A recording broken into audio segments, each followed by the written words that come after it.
Good morning, students. Welcome back to the new session of learning in this lockdown period. This is your business studies class of class 11. Okay, and we are doing chapter number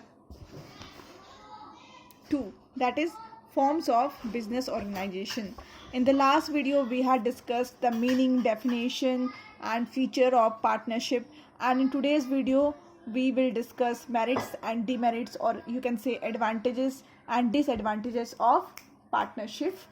Okay, so first advantages is, as you can see, easy to form. ठीक है, to form a partnership is very easy. How can it is be easy? Because no legal formalities are required to be complete. ठीक है, कोई भी legal रिक्वायरिटी नहीं है. आप आराम से चाहो तो एक पार्टनरशिप फॉर्म स्टार्ट कर सकते हो. हालांकि ये बोला जाता है कि आपको रजिस्ट्रेशन कराना चाहिए, but it is not compulsory, it is optional. It is up to you. If you want to go through the legal procedure you can. ठीक है, if you don't want to go to the legal procedure you can not. So you can say that it is very easy to form partnership. ठीक है. Second is larger financial resources. इसका मतलब होता है, suppose if I will take example, sole trade business आपने पढ़ा. Soul trade business में क्या था, एक पर्सन था, एक ही ऑनर था, वो एक अकेले बेचारा मैनेजर के तौर पे काम कर रहा है, and he is coming with the capital. Okay, जितने भी कैपिटल बिजनेस में लगाया जा रहा है वो खुद लेकर के आ रहा है. ठीक है, बट अगर आप तीन पार्टनर, अगर पार्टनरशिप बिजनेस स्टार्ट करते हो और तीन पार्टनर्स हैं, तो तीनों पार्टनर कुछ कुछ कैपिटल्स लेकर के आएंगे. मान लो अगर एक बंदा कोई बिजनेस स्टार्ट करता तो 1 करोड़ ला सकता था, बट अगर तीन पार्टनर्स मिल जाते हैं आपस में तो they can arrange 3 crore. Okay, तो इस तरह से जो उनका कैपिटल कंट्रीब्यूशन है वो बढ़ जाता है. तो we can say that they have larger financial resources than sole trade and business. Okay, sole trade या फिर sole proprietorship से अगर हम कंपेयर करें तो इनके पास larger financial resources होता है. Okay, then third is risk sharing. Okay, then risk sharing in a sole proprietorship या फिर sole trade business, one person used to bear all the risk. सारे रिस्क एक पर्सन उठाते थे. ठीक है, बट पार्टनरशिप फॉर्म में क्या है, partner share the same risk in a ratio और इन अ प्रपोर्शन. मान लो 3 पार्टनर है तो तीनों मिलकर रिस्क उठाएंगे. तीनों का जो भी रेशियो आपस में तय किया गया है, प्रॉफिट या फिर लॉस शेयरिंग रेशियो से, तो उसी रेशियो में वो लोग क्या करेंगे, रिस्क उठाएंगे. इस तरह से उनका जो रिस्क है वो भी आपस में शेयर हो जाता है, बढ़ जाता है. Then next is division of work. Okay, division of work.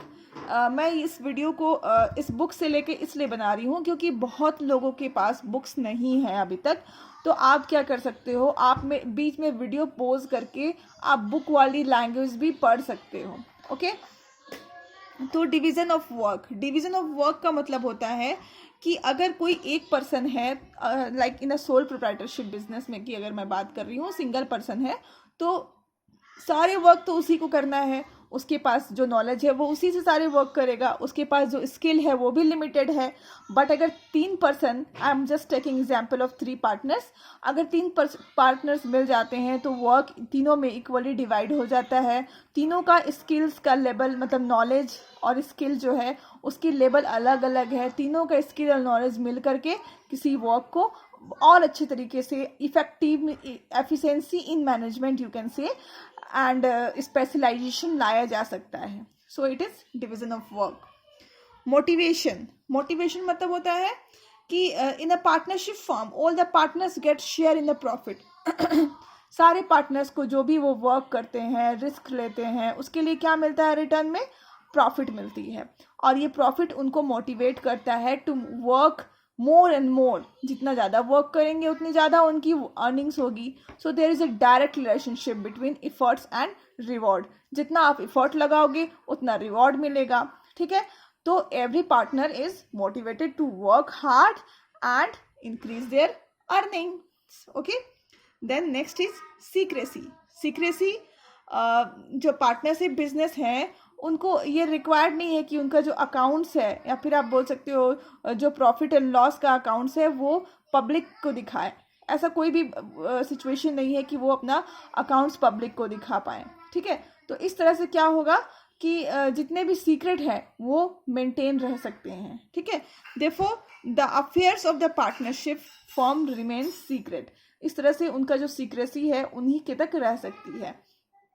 Otherwise all the activities of the partnership form are carried on by the partners. ठीक है, जितने भी एक्टिविटीज है आपस में पार्टनर्स मिलकर के करते हैं. जो भी डिसीजंस लेना है आपस में ही वो डिसाइड करते हैं. तो जितने भी ट्रेड सीक्रेट्स है उनका लीक कर होने का कोई भी चांसेस नहीं रहता है. तो in this cases secrecy can be maintained. Okay, flexibility. Partnership firm is very flexible. Okay, how it is flexible?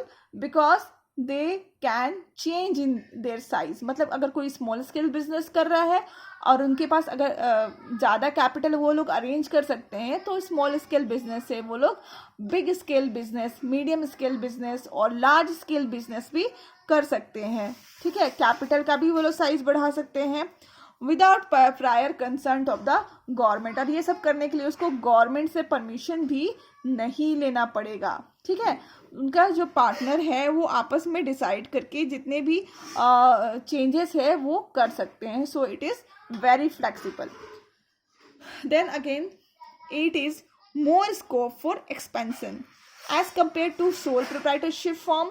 There is a more scope for expansion and growth of the form. ठीक है, sole proprietorship तो एक अकेला person होता है जिसको सारा कुछ करना होता है, तो वहाँ पे एक्सपेंशन की चांसेस बहुत ही कम हो जाते हैं. But in case of partnership business there is a full chance to expand their business. क्योंकि यहाँ पे 2 लोग हैं आज पार्टनर, कल वो लोग चाहे तो 3 लोग पार्टनर बन सकते हैं. इस तरह से चाहे तो 4 लोग, 5 लोग, 6 लोग ऐसे पार्टनर्स आ सकते हैं. और सारे लोग अगर मान लो कैपिटल कंट्रीब्यूट करेंगे तो उनका कैपिटल जो कंट्रीब्यूट करेंगे उससे उनका जो बिजनेस है वो काफ़ी एक्सपेंड हो सकता है.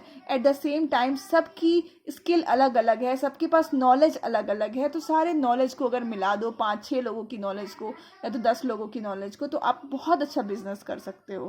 तो there is more scope for expansion. Okay, then again demerits और डिसएडवांटेज ऑफ पार्टनरशिप फॉर्म.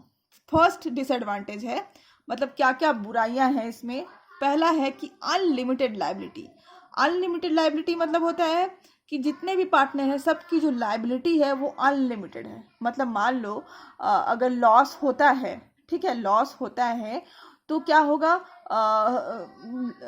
आपने अगर किसी क्रेडिटर से कर्ज लिया हुआ है, ठीक है, कर्ज लिया हुआ है और आपके बिजनेस में अगर अचानक से लॉस हो गया तो आप उसको कर्ज कहाँ से चुकाओगे, आपका तो बिजनेस में लॉस हो चुका है. But what you can do, you can sell your personal property and bring the money and pay the debt. ये केस है. तो यहाँ पे ये डिसएडवांटेज हुआ ना कि हमें बिजनेस का पैसा चुकाने के लिए अपना पर्सनल प्रॉपर्टी को बेचना पड़ेगा और ला करके पैसा देना पड़ेगा. So this is a unlimited liability. This is called unlimited liability. So it is a demerit for partnership firm. Then second is non transferability of shares. इसका मतलब होता है जो शेयर्स होते हैं, अगर मान लो कोई पार्टनर मर जाता है, किसी पार्टनर का डेथ हो जाता है तो ऐसा नहीं है कि उसका शेयर जो है वहाँ पे एज ए पार्टनर उसका बेटा को वहाँ पे डाल दिया जाए. जैसे गवर्नमेंट जॉब में कैसे होता था पहले ज़माने में कि कोई अगर किसी के फादर मर गए तो वहाँ पे भी उसके बेटा को वो जॉब मिल जाता था. तो यहाँ पे वो सिस्टम नहीं है.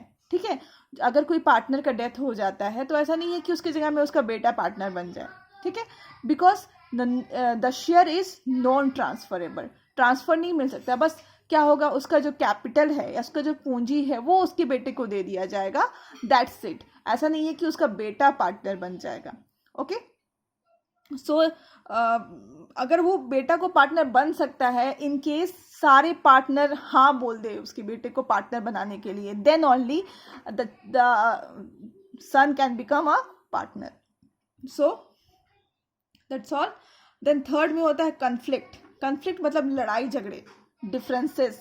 सबके व्यूज अलग अलग है. सो डिफरेंसेस, डिस्प्यूट्स, ठीक है, सबके ओपिनियंस अलग अलग हो जाते हैं, तो जो बीच बीच में डिस्प्यूट्स होता है, अगर अब 5-6 पार्टनर्स हैं तो मान लो कोई बोल रहा है कि मुझे ये डिसीजंस लेना चाहिए, कोई बोलता है मुझे ये डिसीजंस नहीं लेना चाहिए, तो डिस्प्यूट होने के चांसेस काफ़ी ज़्यादा हो जाते हैं। और सोल ट्रेड बिजनेस में यही डिस्प्यूट होने का कोई चांसेस नहीं है, क्योंकि वो अकेला पर्सन है जो कि सारी चीज़ों को हैंडल कर रहा है। ओके, देन अनसर्टेनिटी, ठीक है, uncertainty, the existence of partnership firm gets affected. कुछ अनसर्टन इवेंट्स हो जाते हैं, लाइक इंसॉल्वेंट हो जाना। इंसॉल्वेंट मतलब दिवालिया, मतलब आपको डिक्लेयर कर दिया जाए कि आपके पास अब पैसा नहीं है, आपको कोर्ट से डिक्लेयर कराना पड़ता है कि अब आपके पास पैसा नहीं है, आप दिवालिया हो चुके हैं। ठीक है, किसी का सडन डेथ हो जाए, किसी पार्टनर का एक्सीडेंट हो जाए, तो ये सारी चीज़ें अगर हैपन होती हैं, अनसर्टन इवेंट्स, तो वो जो हमारा जो फॉर्म है वो डिसॉल्व हो सकता है, मतलब बंद हो सकता है अचानक से। ठीक है, तो दीज ऑल अनसर्टेनिटीज, ठीक है, जिसको फेस करना पड़ता है। ठीक है, अब नेक्स्ट हमारा 2